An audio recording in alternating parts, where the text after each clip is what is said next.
At my mom's birthday, she raised her glass and said, "I'm proud of all my kids except one." Everyone laughed. I smiled, took out a small white envelope, and dropped it into her champagne glass. She screamed when she saw what was inside. The evening was doomed from the start. I walked into the house around 6:30, snow still clinging to my coat, holding her gift like it was made of porcelain, a silk scarf from Italy, wrapped with care. The whole place smelled like vanilla and roasted meat. Somewhere in the background, Christmas music was playing, cheerful, hollow, and completely out of place. Coats hung on the rack near the door, fur, cashmere, designer labels that whispered expensive. Mine looked like a thrift store find in comparison. The guests were already gathered in the living room. My mom, Carol, sat right in the center of the couch in a bright red dress, her earrings glittering like she'd been crowned queen of the evening. My dad, George, sat beside her, quiet and polite, his default setting at events like this. My older sister, Emma, was admiring her perfect manicure and laughing with Aunt Leslie. My younger brother, Lucas, was deep in a loud debate about luxury cars with a few cousins. When I stepped in, Emma gave me a quick glance, cold and interested. "Oh, you came," she said like I was a pizza delivery no one remembered ordering. I forced a smile. "Of course," I replied. "Wouldn't miss it." Mom didn't even bother standing up, just waved her hand, "Put the gift over there and find somewhere to sit. Dinner's almost ready." I hung up my coat and placed the small gift box with the others, most of them massive, glossy, branded shopping bags that looked like they belonged in a window display. Everything looked festive, but it felt empty, and not the kind of empty that catches you off guard, the kind you get used to while the servers passed around champagne. I stepped to the far end of the long table. No one offered me a closer seat. That's when I saw it. Above the fireplace, where the old family portrait used to hang, were two large framed photos matching expensive frames hung with care. In one, Emma stood in front of the Eiffel Tower dressed in an all-white designer outfit, striking a pose that screamed magazine shoot. In the other, Lucas stood proudly in a sleek modern office, holding a plaque that read, "Startup of the Year." There was no photo of me. There used to be an old graduation picture back when I still tried to smile, now just empty space like I'd been quietly erased. I looked away, took a glass of champagne, and didn't say a word. Dinner was served. The food was extravagant. Duck with orange glaze, truffle mashed potatoes, tiny sculpted salads, and glass bowls. It all looked beautiful, smelled like money, and tasted like nothing. The conversations revolved around the usual things, other people's success. Emma bragged about her new collection in Paris. Lucas talked about opening his first coffee shop. Aunt Leslie, bless her, went full fan club. "You have such a talented family," she said. Carol, Mom, beamed like she'd raised royalty. Not a single person asked me a thing. Even Dad, who normally tries to play neutral, just nodded at me when I sat down, then forgot I existed. At one point, I mentioned quietly that I just moved into a new apartment. Mom didn't even pretend to care. "Emma, did you tell them about Paris?" she said, cutting me off and passing her another glass of champagne. I looked down at my plate and focused on my fork. In this house, I've always been background noise, furniture, a glitch in their perfect design. By the time the toast started, I already knew how the night would end. Dad half-hearted to family, health, and Leslie to our children's success. Lucas half-joking to the burden of being a genius. Laughter, and then Mom stood up. The room quieted. Glasses clinked. She adjusted the silk scarf on her shoulder and looked round with pride. "I'm proud of my children," she said loud. "Proud of Emma, our shining star. Proud of Lucas. So bright and kind." She paused for effect. I held my breath. Then she smiled. "I'm proud of all my children except one." Laughter rippled through the room. Nervous, forced, a few stifled chuckles. Dad smiled into his plate. Emma covered her mouth like she was embarrassed. She wasn't. Lucas raised his glass toward me, smirking. I didn't cry. didn't hunch or shrink, but something inside me finally, quietly clicked shut like a door that had been waiting years to close. I stood, picked up my purse, and took out the envelope. Walk over to Mom. Her glass was already on the table. She wasn't even looking. I lifted it gently and slid the envelope into the bottom of the flute, a neat little rectangle visible through the glass. Inside was a short note and a link to a shared drive. "What's this?" She frowned. I didn't answer, just gave a small smile and walked toward the door. "Nora." And Leslie called after me. "Where are you going?"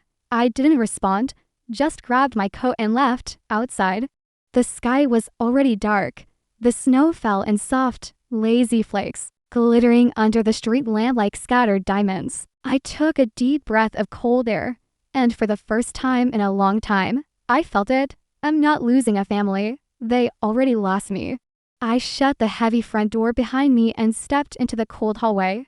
Then I stopped. The silence inside the house was so sharp, it felt like it rang in my ears. The kind of silence where your body instinctively holds its breath like the world is bracing for something. I took one step, then another. Each footfall echoed a little too loudly in my chest. And then, from somewhere deep in the living room came my mother's scream.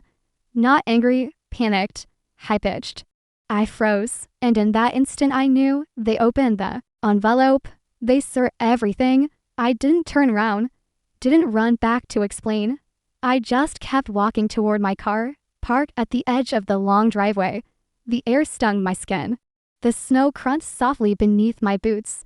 But inside, I felt calm, cold, steady calm. I got in, shut the door, turned the key. The engine rumbled to life.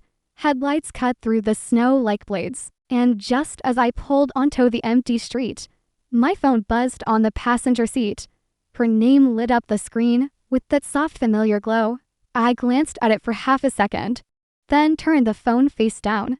3 seconds later, buzz again. I gripped the steering wheel tighter. Buzz, Lucas. Then came the text from Emma. "You need to explain. How could you do this to us?"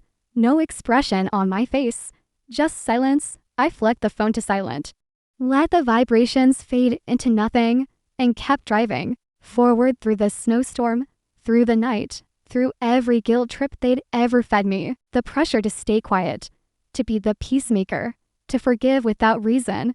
Because now I understood what they really wanted wasn't peace, it was silence, and I wasn't giving them that anymore.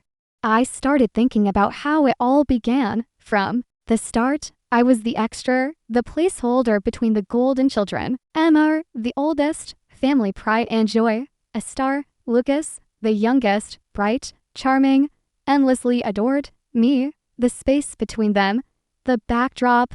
Mom used to say, "You're so independent, so easy." Easy meant invisible. When I won awards, I got a silent nod.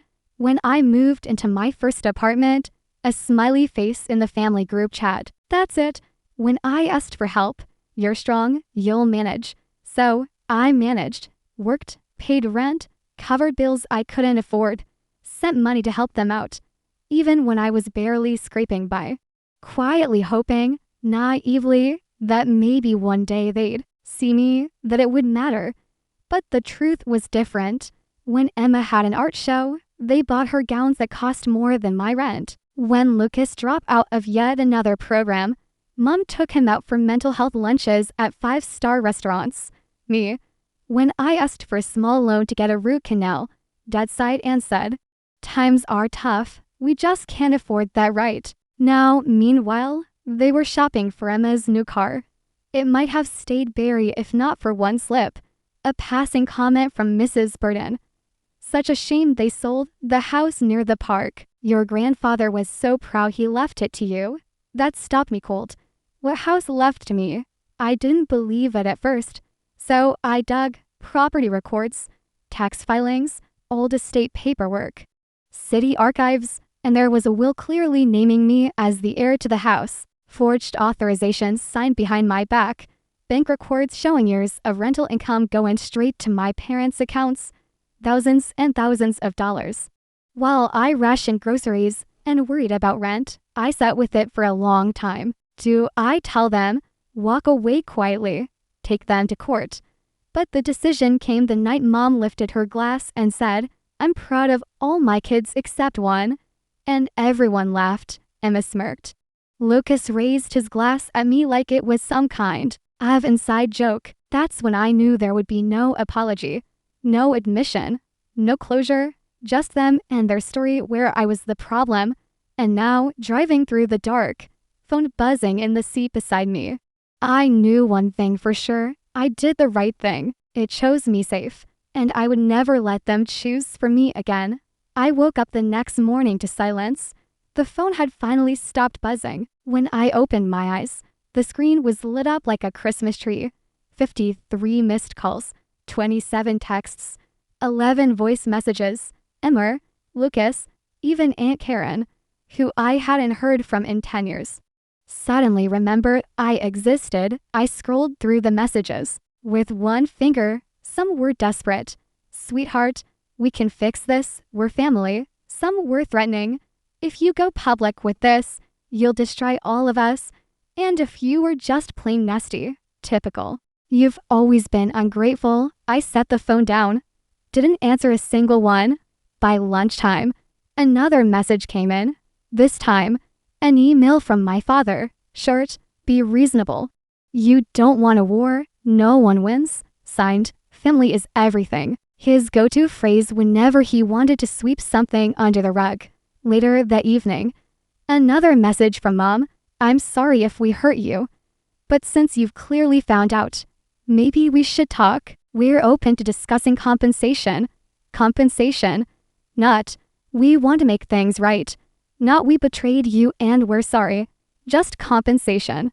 Like I was some disgruntled vendor and not their daughter. I closed the email, turned off my phone. 2 days later, the rumors started. First, a college friend reached out. "Your mom told people you turned down the inheritance because you were focused on your career." Then, a neighbor sent me a screenshot from Emma's Facebook. Sometimes jealousy ruins even the strongest bonds. It's sad to see how greed changes people. And that's when I realized they'd launched a full-blown campaign. The goal was simple: discredit me, so that if the truth ever came out, people would already be doubting my side. It was textbook. First, silence me, then ruin my reputation, then play the victims. So, I spent the entire next day in a lawyer's office. Her name was Miss Bennett, sharp, no-nonsense, mid-40s, with eyes that didn't miss a thing. When I laid everything out, the will, the documents, the tax records, she didn't flinch, just nodded. "You have a rock-solid case. The house is legally yours. They've been collecting income they had no right to." I hesitated. "What about the lies, the posts, the gossip?" She frowned. "Unless they cause you measurable harm, like loss of income, it's hard to prove defamation. But if they keep it up, we can build a case. You'd be surprised what counts once. There's a pattern." I nodded. Her confidence was exactly what I needed. "So, what do I do now?" "First, document everything. Screenshots, messages, emails, every single piece. Second, keep everything formal. Third, no more private communication. All contact goes through me." On the drive home, one thing became clear. They weren't going to stop. To them, the truth was dangerous. And I was the traitor who'd chosen herself over their script. But I wasn't scared anymore. I wasn't the old Moore who quietly cleared dishes while everyone toasted Emma. I knew exactly what their family values were worth. And I knew what I was worth now, too. That night, I opened my laptop, wrote a new email, attached the scanned copy of the will, attached all relevant documents confirming my legal ownership, and sent it to Mom, Dad, Emma, and Lucas. Subject line: formal notice of property ownership. All further communication through legal counsel. No emojis, no explanations, no begging, just facts. They wanted a war. But they forgot one thing: I'm not their background character anymore. The letter Miss Bennett sent on my behalf was about as warm as a blizzard, 2 pages. zero pleasantries, and each sentence landed like a warning shot. It laid everything out. The house legally belonged to me, and my parents had collected rent on it for years while forging my signature behind my back. They had 5 business days to respond, or we'd file a civil suit for restitution and damages and forward evidence of fraud to the district attorney. It should have felt like a victory, but it was far from over. This was just the opening move. I spent the next 3 days waiting for the sky to fall. The first nothing, just silence. No angry texts, no late night calls, not even a passive-aggressive meme from Emma, which frankly was suspicious. Then it started, not with a bang, but with a seal. A sleek white envelope slid through my mail slot. No return address, just my name, in perfect printed serif. Inside, a revised agreement from a law firm I'd never heard of. The header made me squint. Whitmore Law. The letter was condescendingly cordial. I was encouraged to resolve this unfortunate conflict privately and avoid unnecessary emotional distress by signing a mutual agreement. It sounded reasonable if you didn't actually read it. The fine print, I'd be surrendering all claims to the property, forfeiting any right to sue, and agreeing never to discuss it publicly. In exchange, a payout that wouldn't even cover 2 years of rent in this city. Oh, and I'd have to sign a lifetime non-disclosure agreement. Classic corporate strategy. Pay the problem to shut up. I didn't even bother forwarding it to Miss Bennet. Just tossed it onto the kitchen counter and left. Dry, tired, bitter. The next day, another envelope. Same white paper. Same we can resolve this like adults tone. Different terms. Slightly higher payout. And a new clause. I'd also have to sign a statement retracting any prior defamatory implications regarding the Hale family's financial conduct. In plain English, they wanted me to say I lied. I started keeping the envelopes in a drawer. I didn't read most of them. I just watched the pile grow. And then I noticed the car. It showed up on Thursday. Black sedan, tinted windows, parked across the street and facing my apartment.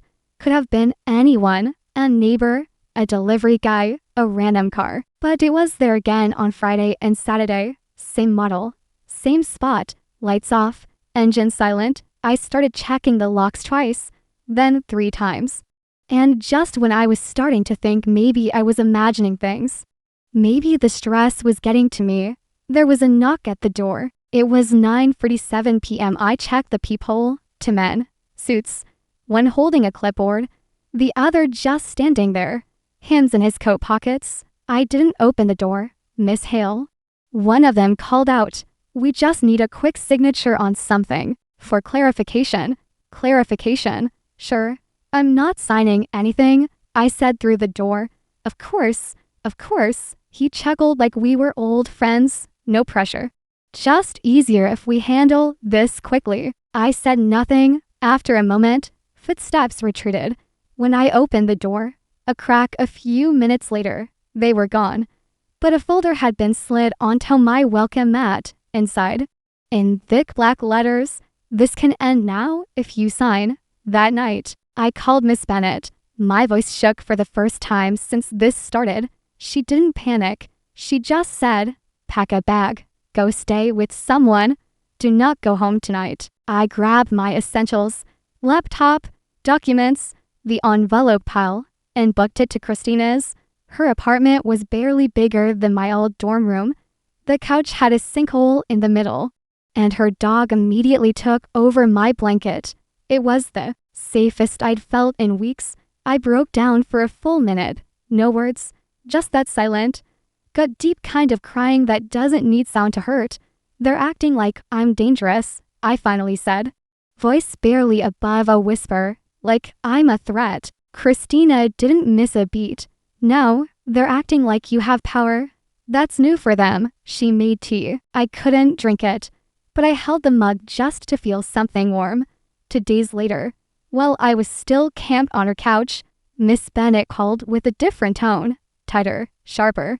"I found something," she said. "Turns out Kel Whitmore, yes, that. Kel had advised my family from the very beginning to suppress the will. Worse, One of his junior associates had leaked a thread of internal emails that proved he knew the POA forms were forged.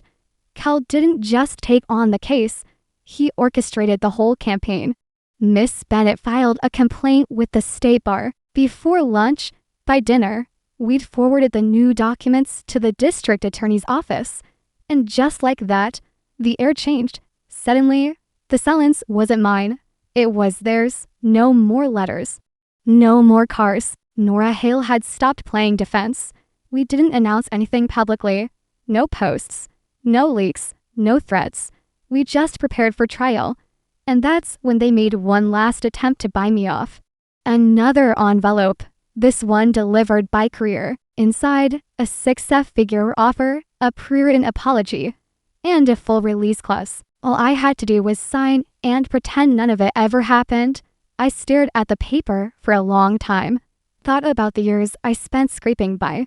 While they collected rent off a property I didn't know I still owned, I thought about every holiday, dinner where my chair was optional, every text left unread, every time I got "we can't help right now" while Lucas got another gift-wrapped safety net. Then I thought about the knock at my door, the folder, and I set the offer on fire. Literally, Christina's sink had scorch marks for a week. Worth it? The next morning, the DA's office called. "We're moving forward with criminal charges," the woman said. "Forgery, fraud, possibly identity theft. We'll need you to confirm some signatures in court." I said, yes. I didn't even flinch. They say courtrooms are where the truth comes out. That's generous. Courtrooms are where truth shows up wearing a blazer, sits stiff in a chair, and hopes someone believes her before she runs out of time. Here's section 4 of the rewritten story with punctuation added, continuing exactly where we left off. The day of the trial, I wore navy, not black to grim, not gray to apologetic. Navy said, "I'm not here to mourn. I'm here to be heard." Cal Whitmore was already at the plaintiff's table when I walked in. Expensive haircut, gold watch, perfectly folded pocket square, like he was auditioning for a legal drama where no one ever loses. He didn't look at me. Mom did just briefly. She was sitting beside Dad, who looked like he hadn't slept in a week. Emma wasn't there. Lucas was. His expression said, "I didn't sign up for this," which was funny considering he actually had signed things illegally. I sat beside Miss Bennett, who passed me a folder and whispered, "Stay calm. Let the evidence speak first." She had a highlighter behind one ear and a gleam in her eye that made me feel like maybe, just maybe, I wasn't alone in this. The opening statements were polite knives. Cal stood and painted me as a once-arranged family member, suddenly interested in her late grandfather's estate, a woman possibly confused by grief and motivated by spite. I didn't flinch. I just thought, he's good, not truthful, but good. Then Miss Bennett stood. She didn't raise her voice, didn't pace. She just let the facts land one by one, though while clearly naming me as the sole heir to the property, the forged power of attorney documents, years of rent flowing into accounts I didn't know existed, the sudden smear campaign once I questioned it. She ended with, "This isn't about family tension. It's about theft," and set down. Testimonies followed. The handwriting expert explained how my signature had been digitally copied and pasted onto rental agreements. Then came the surprise. Mrs. Burden. Yes, that Mrs. Burden, the chatty neighbor whose slip-up started this whole thing, she testified that my grandfather had often talked about the house being for Nora, not for the kids, not for the family, for me. She even brought a Christmas card from him addressed to me with the line, "Hope this house brings you peace one day." Kel tried to shake her. "Isn't it possible you misunderstood?" Mrs. Burden smiled. "I misunderstand a lot of things at my age, sir. That wasn't one of them." There was a beat of silence. Even the stenographer looked impressed. When it was my turn to speak, I kept it simple. I told them I hadn't known the house was still in my name, that I'd spent years believing it had been sold, that I'd worked, struggled, and stayed quiet until I couldn't anymore. I didn't cry, I didn't yell, I just told the truth like it was math. The judge took a recess, and when he came back, he looked tired but resolute. The court finds in favor of the plaintiff, Nora Hale. Full ownership of the property is restored to her. The defendants are ordered to repay all rental income collected over the past 3 years with interest. Attorney fees to be paid by the defendants. I didn't smile. Not yet. I just let it wash over me like a storm finally breaking after years of waiting for thunder. Cal asked to speak privately. Denied. Dad muttered something. I didn't hear it. Lucas looked at the floor like it owed him something. But Miss Bennett turned to me and said quietly, "This isn't over, but it's yours now." 2 weeks later, the DA filed criminal charges. Dad, forgery, real estate fraud, and identity theft. Emmer wasn't charged, but a formal defamation complaint was accepted, and Cal Whitmore turns out encouraging clients to suppress a valid will and falsify PA documents isn't great for your license. His name popped up in a bar ethics review. His firm dropped my parents 2 days later. That part wasn't public, but word got around. Emma's sponsorships started evaporating quietly, politely, like people stepping away from a fire before it spreads. Mom lost her part-time job when a local blog picked up the story. Apparently, customers didn't love being helped by a woman accused of defrauding her daughter. Dad took some sort of warehouse job out of town. Lucas tried to go back to school, but no one's paying his tuition this time. Me, I moved into the house, not with fanfare, just with a key that finally belonged to me. The mailbox now reads Nora Hale. One evening, I hung a photo on the hallway wall. It's not dramatic, just a candid someone took years ago. Me mid-laugh, blurry around the edges. It's not perfect, but it's mine. Michael helped hang it. He didn't ask about the court. He just made sure it was straight, kissed my shoulder, and said, "Want help with the garden next weekend?" There's a ring in his pocket. I know it. He knows. I know it. We're not rushing. Christina visits often. She brings pie that always burns a little. Sam drinks juice from a cereal bowl because he forgets glasses exist. Laura brings her dog who's somehow gotten bolder about stealing food.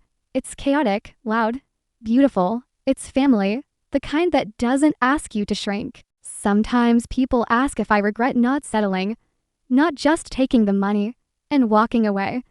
And I always say no because the truth wasn't for them. It was for me. They lost their daughter long before the courtroom. I just made it official, so what do you think?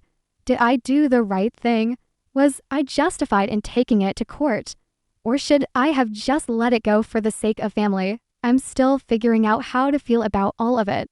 But one thing I know for sure, silence protects the wrong people. You made it this far. Thank you, seriously. And if you want more stories like this, don't forget to hit subscribe.